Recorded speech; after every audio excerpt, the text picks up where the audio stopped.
si vous nous choisissez que maintenant on est dans le regard croisé tous les soirs sur l'antenne info du groupe de télé New World Info 1, c'est l'antenne que vous suivez actuellement sur le plateau depuis la première partie jusqu'à cette dernière ligne droite. Ali Legrand Sama, il est le patron du journal L'Audience. Sur le même plateau, Adam Adjronou, il est également le patron du journal Vision d'Afrique.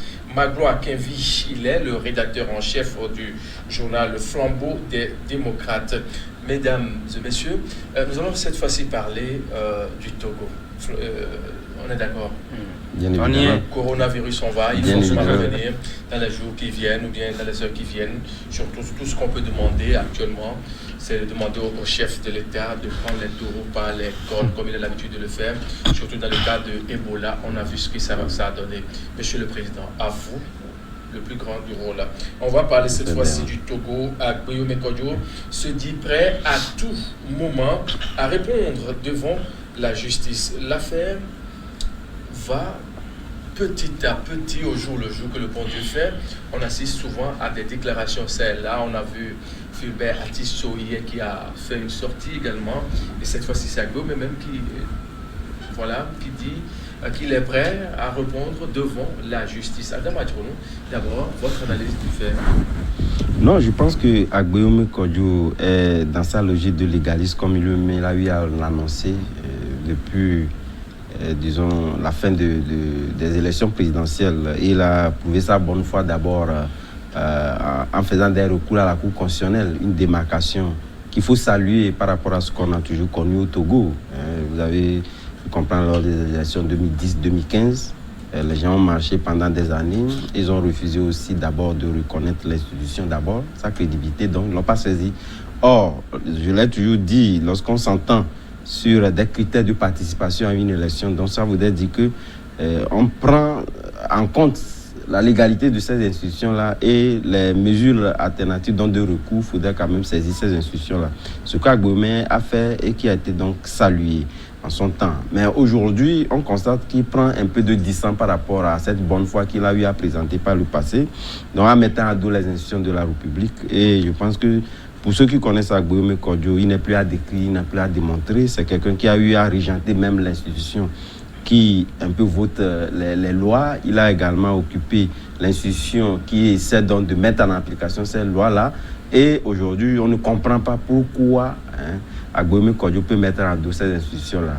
C'est la première chose. Deuxième chose, c'est que je pense que si on était dans une période assez normale où réellement Agbeome était même normal le gagnant, je pense que dans tout État démocratique, il faudrait quand même laisser le temps aux sortants de pouvoir achever ou terminer son mandat avant de mettre en branle tout le dispositif de nomination que vous estimez être lorsque vous sortez gagnant de ces élections, ce qu'il n'a pas fait. Donc, on voit clairement que ces attitudes de A à Z et s'apparentait donc à des provocations. Je pense que, et d'abord la saisine de l'Assemblée nationale par le procureur général, c'était une disposition normale, régalienne dans toute démocratie. Et c'est comme ça se passe. Et lorsque vous prenez, d'abord, en comparant ces attitudes-là avec ce qui a été fait, je pense que ce serait normalement une disposition qui devait être expéditive. Ça n'a pas été le cas. Ça voudrait dire que les gens ont laissé des fenêtres, des couloirs de négociation à Agbeome Kodjo qui pouvaient réellement pouvoir passer, connaissant un peu sa diplomatie, pour revenir en deux meilleurs sentiments. Je pense que cette possibilité offerte donc à la personne n'a pas abouti. C'est ce qui a donc amené l'Assemblée nationale à voter au finish cette levée d'immunité et qui, naturellement, lui donne aussi l'opportunité de se défendre devant la justice. Voilà ce qui est fait. Magloire, vous suivez également l'actualité et ça, vous en débattez tous les jours dans la conférence de rédaction au sein de votre journal Flambeau des démocrates. Agbeome dit visiblement qu'il n'a pas peur, qu'il est prêt à tout moment à répondre devant la justice. Comment vous trouvez cette sortie de la personne d'Agbeome Kodjo, sortie deuxième de l'élection présidentielle du 22 février dernier? Avec 19 et quelques pourcents, il faut vérifier, c'est important. Je pense tout simplement, en analysant également l'attitude du candidat Agbeome depuis le début, ou du moins au lendemain de la proclamation des résultats, c'est que je sens, au-delà de tout, une cohérence dans les démarches de l'homme, parce que il faut le dire que l'homme se dit être le gagnant, et donc il agit tel. Et à chaque fois, il le rappelle à qui veut l'attendre qu'il reste toujours légaliste. Et donc aujourd'hui, il se dit ou il dit être prêt à répondre, n'est-ce pas, à l'appel du procureur. Et donc, je constate tout simplement que il croit fermement en sa démarche, en sa conviction. Et donc, pour moi, je ne peux donc que attendre pour voir la suite, ce que ça va donner. C'est vrai qu'à ce jour, le ministre en charge des droits de l'homme a dit, il y a quelques jours ou en début de semaine, que le candidat Agbeome Kodjo gagnerait mieux en collaborant avec la justice. Je ne sais pas concrètement ce qu'il veut dire par là, mais il faut également reconnaître qu'à ce jour, il n'y a aucune procédure, en tout cas lancée officiellement contre lui. C'est vrai que le procureur a saisi, n'est-ce pas, et l'Assemblée nationale pour la levée de son immunité parlementaire, ce qui a été déjà fait depuis lundi dernier. Mais pour l'heure, aucune démarche concrète n'a été menée pour un jugement ou voilà, une comparution, comme on peut le dire. Mais au-delà de tout, nous avons posé la question dans notre parution du jour, qu'une fois que la démarche a été faite, une fois que l'immunité parlementaire de M. Gabriel Kodjo Mensah Agbeome a été levée, avec la célérité qu'on a vue, c'est dire donc que visiblement on ne baisse pas les bras du côté du pouvoir, ou du moins du côté de la justice, puisque c'est le procureur qui a saisi l'Assemblée nationale à cet effet. Mais la question que nous nous posons aujourd'hui, c'est de savoir aujourd'hui ce que ça va donner concrètement, ou ce que le pouvoir de Lomé va gagner dans ce bras de fer-là, ou du moins arrêter, emprisonner. C'est le pouvoir qui est dans un bras de fer avec Monsieur Mensah Kodjo Gabriel Agbeome. Une très belle question. Oui, c'est une très belle question. J'allais même te poser d'ailleurs. C'est une très belle question. Voyez-vous d'exprimer clairement. Évidemment, vous avez bien fait même de poser la question, parce que moi je me dis, officiellement, c'est le procureur de la République. Et ça, on connaît le principe de séparation de pouvoir dans ce pays. Mais quand au même moment, un ministre de la République aussi s'immisce dans ce dossier, là il y a confusion. Du ministre en charge des droits de l'homme. Lui, il était dans des hypothèses d'explication. Il n'est pas le juge. On va permettre à Magloire de chuter pour qu'on puisse donner la parole à Ali Le Grand. Ouais, donc il était dans des hypothèses d'explication. Et ça, je ne pense pas qu'il faut confondre les deux. Non, je ne confonds pas. Je fais une analyse. Je fais une analyse, c'est-à-dire que oui. Vous affirmez en réalité, vous avez affirmé que pourquoi je suis là-dedans. Logiquement, de garder le silence. Bien sûr, il faisait son développement, je le suivais religieusement. Non, on va écouter Magloire. Oui, mais ce qui, moi, je l'ai toujours dit, ce qui a heurté un peu ma sensibilité dans cette affaire, c'est que pour moi, le procureur de la République n'est pas homogène dans toutes ces démarches. C'est-à-dire que nous étions dans ce pays où il y avait eu plusieurs dossiers de détournement des fonds publics, où on a même saisi. C'est pas la même chose. Je ne refuse pas. Peut-être que c'est le moment pour lui de... Peut-être que c'est le moment. Mais quand tu donnes, ou du moins quand tu donnes des clichés à la population, que c'est seulement sur le plan politique qu'on te voit agir, c'est que forcément les gens vont te cataloguer. On va pas permettre. Les gens vont te cataloguer parce que, par exemple, je donne des exemples concrets. On a, dans ce pays, on a parlé des affaires de la CAN 2015, des affaires Lomé, de la route Lomé-Vougan-Enfouin. On a saisi. Pas créer de la confusion. Quelle confusion? Quelle confusion? C'est des tristes réalités. Mais dans ça, le procureur n'a jamais réagi. Mais quand il s'agit, par exemple, au niveau de l'affaire des incendies des marchés, il y a eu des enquêtes qui ont été lancées. À ce jour, on n'a connu aucun résultat. Mais c'était une procédure qui avait quand même commencé. Mais pourquoi? Il y a plusieurs rapports. Malheureusement, il y a plusieurs rapports qui doivent également cette inaction-là de la justice togolaise. C'est pas moi qui vous suivez l'actualité également au sein de votre rédaction. Aujourd'hui, monsieur Mensah Kodjo, Agbeome se dit prêt à répondre à tout appel de la justice. C'est normal, non? C'est tout à fait normal. Et moi, je crois que la procédure enclenchée contre M. Agbeome Kodjo va dans le bon sens. Vous savez, quand on est dans un pays qui se réclame démocratique, il faut le respect des tests. Il y a eu élection. Vous n'êtes pas d'accord par rapport aux résultats qui sont issus de ces élections. Je crois que dans un premier temps, il y a eu le recours nécessaire qu'il fallait faire. Et c'est ce qu'Agbeome a fait, en se déclarant d'ailleurs légaliste. Et quand on est légaliste, il va falloir aller jusqu'au bout. Et là, c'est tout à fait normal qu'il puisse dire que bon, son immunité est enlevée et que lui, il se présentera dès lors qu'on va lui adresser une convocation pour comparution, pour l'auditionner. C'est de bonne guerre. Maintenant, pour ceux qui pensent que ce n'était pas dans un premier temps normal qu'on puisse enlever l'immunité, je dis non. Agbeome a enfreint la loi pénale. Vous savez, il est accusé de sécurité, d'atteinte à la sécurité intérieure de l'État. Vous n'êtes pas président lorsque vous créez un site officiel. Le Twitter, par exemple, au nom du gouvernement togolais, comme quoi c'est vous le président, c'est excessivement grave. Les emblèmes de la République, comment est-ce que ces emblèmes sont utilisés, sont usés par Agbeome Kodjo? Vous avez tous observé, pour dire quelque part qu'il y a plusieurs chefs d'accusation qui pèsent sur Agbeome aujourd'hui et que on ne peut, connaissant son statut, il faut naturellement qu'on puisse en arriver là, qu'on puisse d'abord enlever son immunité. C'est ce que le procureur de la République disait, qu'il entend le poursuivre sans délai, dès lors que l'immunité sera enlevée. Ça voudrait dire qu'on doit pouvoir s'attendre dans les jours à venir à ce que Agbeome puisse être convoqué par le même procureur, cette fois-ci pour l'écouter davantage sur l'état de son dossier. Moi, je ne serais pas étonné que Gabriel Agbeome soit, je ne sais pas, inculpé.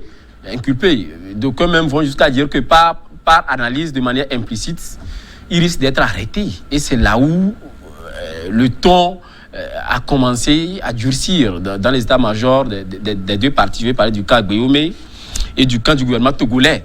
Et la dernière fois, le ministre Christian Trimois, tel que mon confrère Magoula le disait tout de suite, je ne pense pas qu'il s'immisçait dans cette affaire-là. Mais par contre, c'était une procédure et le gouvernement avait l'obligation de s'expliquer là-dessus. Dans la mesure où... Oui, dans la mesure où... Non, attendez d'abord, parce que... Non, pas le procureur. Le procureur a juridiquement, à ces moments de sortie, de faire sa communication, mais le gouvernement, dans le cas d'espèce, était venu, avait fait cette sortie pour pouvoir répondre à Agbeome. Parce que le cas Agbeome avait déjà dit sur RFI que c'est eux qui ont gagné les élections. Et s'ils ont les preuves, moi je ne sais pas pourquoi jusque-là, ils n'ont pas arrivé à brandir les PV, les documents qui prouvent qu'ils ont vraiment gagné les élections. Vous l'avez encore suivi sur RFI ce matin, ou c'est hier, ce matin. Et il disait que même la France sait qu'il a gagné les élections. Mais qu'est-ce qui les empêche de rendre ces résultats publics pour que l'opinion puisse en juger? Moi, je crois que dans tous les pays au monde, avec ce qu'Agbeome a fait là, on n'a pas le droit de le laisser continuer. Entre-temps, il a débordé, et là, il faut le recadrer. Moi, je pense que c'est ce qui est en train d'être fait, et que la force revient à la loi.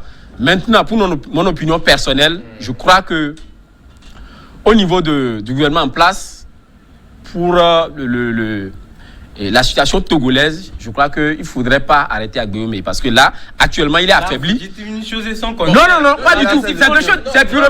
Non, attendez. Non. Moi, je ne peux pas. Non, vous ne pouvez pas arrêter parce que je n'ai pas eu assez du temps. Non. Il faudrait que je finisse. Non, attendez, parce que ce n'est pas contradictoire. Je fais un raisonnement. Je dis, il y a les tests. Vous avez enfreint les tests. Vous avez. Je dis, moi, le climat ne s'y prête pas. Parce que si aujourd'hui le gouvernement togolais arrêtait Agbeome, parce que là, si le gouvernement togolais, par le biais de la justice, arrêtait Agbeome, je crois que ce serait une erreur. Parce que le climat togolais aujourd'hui ne s'y prête pas à cette situation. Non.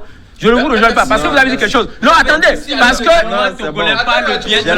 c'est normal. Attendez, vous oubliez. Non. Nous sommes dans le parquet. Et vous savez, le parquet est sous la coupole du gouvernement togolais. Non. Ah non. Ça, ce n'est pas fondé. Non, il y a quelque chose de très fondamental que je voulais relever. Non, juste un mot pour terminer. Non, juste un mot pour terminer. Le parquet est sous les ordres du ministre de la Justice et du gouvernement togolais. Ça doit être clair dans nos têtes. Quand on suit un peu les sorties, les déclarations, celles-là du camp Agbeome, de quoi ils ont peur, enfin, concrètement dans cette affaire, quand on suit un peu cette sortie aujourd'hui, demain on voit une autre sortie, finalement on se dit, mais bon, c'est une façon de dire qu'on est toujours sur la défensive. Non, les gens veulent dissuader les gens et puis les enfumer, en plus, pour un peu détourner l'attention des Togolais sur les faits essentiels.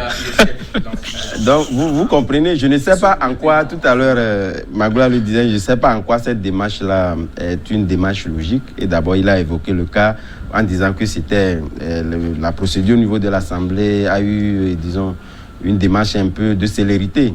C'était pas vrai, parce que vous l'avez constaté, parce que le premier jour d'ailleurs même suffisait à ce qu'on puisse donc expédier ce dossier-là. Mais on a eu à reporter l'audience par 2 fois, c'est la 3e fois que l'audience a finalement eu lieu. Et comme je le dis, c'est les étapes qui sont... Non, comme je le dis, en fait c'était des fenêtres. Il faut créer une commission spéciale. Non, c'était pas ça. Agbeome n'est pas quand même un vil individu. Le comité était déjà créé. Le président de l'Assemblée nationale. Non, pour vous dire tout simplement, lorsque vous analysez, pour vous dire simplement que la présidente de l'Assemblée nationale a laissé des couloirs, des fenêtres de discussion pour qu'on puisse faire entendre raison à Agbeome Kodjo. Ce qui n'appelle...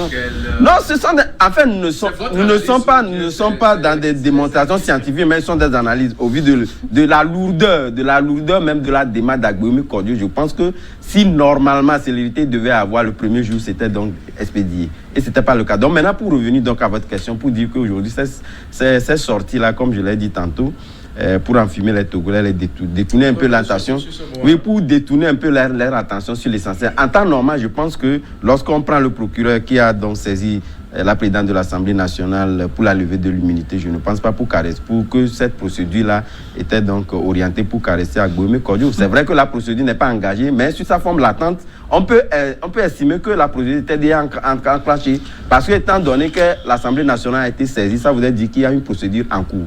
Ça, ce n'est pas une question d'analyse, parce que ça, au moins, nous avons une démonstration vraie scientifique, et puis ça, c'est vrai que l'Assemblée nationale a été saisie. Donc, ces sorties-là, aujourd'hui, ne sont plus opportunes. Là où il fallait faire ces sorties-là, je pense que, ou du moins cette cabale autour de cette question qui se crée au niveau du camp d'Agbeome Kodjo n'a plus sa raison d'être, dans la mesure où les étapes essentielles où devaient se faire entendre raison sont déjà passées et malheur lui ont déjà pris aujourd'hui, étant donné que après cette annonce-là, le Kodjo était sorti pour appeler la population à pouvoir donc sortir ou du moins à résister contre toute arrestation. Je pense que mal les a pris parce qu'aujourd'hui nous sommes dans une situation où ces sorties-là ne sont plus autorisées. Donc j'imagine que sont des procédures ou du moins des alternatives qui n'aboutiront pas. Je l'espère. Magloire, vous étiez un peu remonté au moment où Ali Legrand exprimait facilement. On aimerait bien sûr vous comprendre sur certaines notions que vous pensez être bafouées dans cette affaire-là. Disons tout simplement que moi je dis honnêtement c'est un feuilleton qui se joue purement sur un terrain politique. Ça il ne faut pas se leurrer là-dessus. On parle politique. Nous sommes dans une période normale. On est sorti de ça. Vous n'avez plus la parole. Et donc là où le temps a monté un peu. Je vois parce que le temps est parti. Quand mon confrère faisait son développement, c'est que il disait oui, force devrait être donnée à la loi. Mais au même moment, oui, ils pensent qu'on ne devrait pas arrêter. Non, mais c'est son non, je ne refuse pas. Je ne refuse pas. Non, quand on enlève l'immunité à un député, à un élu du peuple, ce n'est pas forcément pour l'arrêter. Mais je dis, au vu de l'atmosphère, dans un premier temps, avec telle que l'assignation est rédigée par le procureur qui dit qu'il entend le poursuivre Agbeome sans délai, dès lors que son immunité sera levée, tout porte à croire que Agbéomé sera arrêté. C'est ce que mon confrère vient de dire. Et vous avez vu un peu le camp Agbéomé. Vous avez vu Monseigneur Podjoro avec tout ce qu'il a dit. Et moi, c'est pour dire que qu'on le veuille ou non. On va permettre à Magloire, vous aurez le temps. Je le laisse terminer d'abord, quand même. Magloire, vous avez encore 2 minutes. Non, mais moi, j'ai 2 minutes. Non, je voudrais dire tout simplement qu'en réalité, il n'y a pas de compromission à faire. Si on estime, du côté de la justice, que Agbéomé Kodjo a suffisamment posé des actes qui portent atteinte à la sécurité de l'État et qu'il faille lever son immunité parlementaire, ce qui a été fait, pour moi, c'est... Vous ne le constatez pas, vous? Non, ça, il va même de son intérêt. Quand on enlève son immunité, moi je dis, ça va de son intérêt, parce que ce sont des constats qui sont visibles, c'est du factuel. Je dis, si tant est qu'on veut rester homogène, on doit donner, en tout cas, on doit faire en sorte que force soit donnée à la loi, et sur toute la ligne. Et donc, pour moi, si on me dit aujourd'hui que oui, on veut enlever son immunité parlementaire, mais peut-être pas forcément dans l'intention de l'arrêter, je dis non. Non, sur toute la ligne. Quand on parle d'atteinte à la sûreté de l'État dans ce pays, on sait ce que c'est. Et c'est là où, moi, je dis honnêtement, entre nous, on arrête Agbéomé aujourd'hui. Quel est l'intérêt pour le pouvoir de Lomé? C'est ça la grande question. On n'a pas à quoi arrêter. Non, je dis, j'anticipe. C'est des analyses.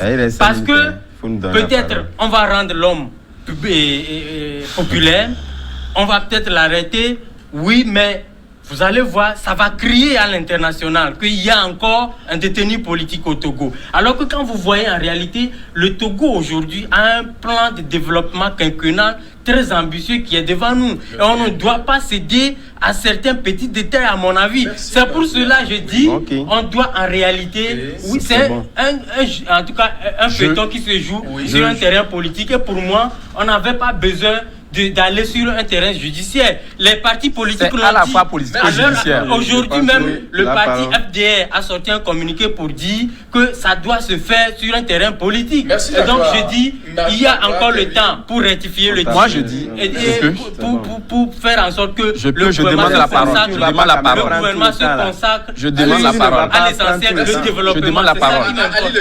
Je demande la parole parce que je dis que dans ce pays, très souvent, on fait certains amalgames. Lorsque des situations comme ça se présentent, on a vu l'affaire Pascal Bodiona dans ce pays, pour dire aujourd'hui qu'avec ce qui se passe avec le camp Agbéomé, avec Gabriel Agbéomé qui fut dans ce pays ancien Premier ministre, ancien président de l'Assemblée, ministre de l'Intérieur, qui a pratiquement tout eu dans ce pays. Moi, je crois qu'Agbéomé connaît suffisamment les tests togolais. Et au plan pénal, il sait ce qui se passe. Ce n'est pas parce que vous êtes un ancien Premier ministre ou bien vous êtes député à l'Assemblée nationale que vous avez bafoué les tests de la République. Je reprécise ma pensée pour dire ceci, que enlever l'immunité d'Agbéomé Kodjo, je pense qu'Agbéomé Kodjo doit pouvoir s'y attendre. Puisqu'il se prouve gagnant de l'élection, il va falloir qu'il ait davantage la liberté pour aller défendre, enfin, oui, aller justifier ce qu'il est en train de dire devant la justice, puisque la justice l'accuse d'avoir porté atteinte à la sécurité intérieure de l'État. Étant avec son immunité, il ne peut pas être suffisamment libre pour aller défendre sa cause. C'est pourquoi je dis que ça, il va de son intérêt. Ça, c'est un. Maintenant, pour avoir violé les règles de la République, notamment la loi pénale, je pense que laisser Agbéomé ne pas enlever l'immunité, d'abord, c'est une manière de dire que le minimum de démocratie n'existe pas au Togo. Et ça, c'est important. Maintenant, pour finir, je dis, compte tenu de l'atmosphère politique, étant déjà fragilisé, parce que n'ayant plus l'immunité parlementaire qu'il avait, parce que c'est compte tenu de l'immunité qu'il a affirmé, qu'il a dit un certain nombre de choses. Mais aujourd'hui, il est fragilisé. Si éventuellement, il va continuer à s'entêter de se proclamer président de ce pays, je pense qu'on peut l'arrêter. Mais l'arrêter maintenant, une fois que l'immunité est enlevée, je pense non. Merci. Il va falloir le laisser. Ça, c'est mon analyse.